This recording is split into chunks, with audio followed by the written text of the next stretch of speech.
इन पंछियों की आवाजें बहुत ही खतरनाक है। सबसे पहले शूबिल जब भी अपना मुंह खोलता है तो लगता है कि कोई आतंकवादी आ गया है।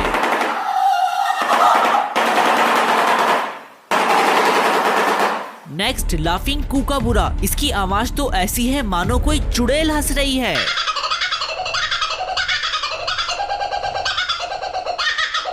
फाइनली लून, इसकी आवाज अगर कोई अकेले जंगल में रात को सुन ले तो सोचो उसका क्या होगा।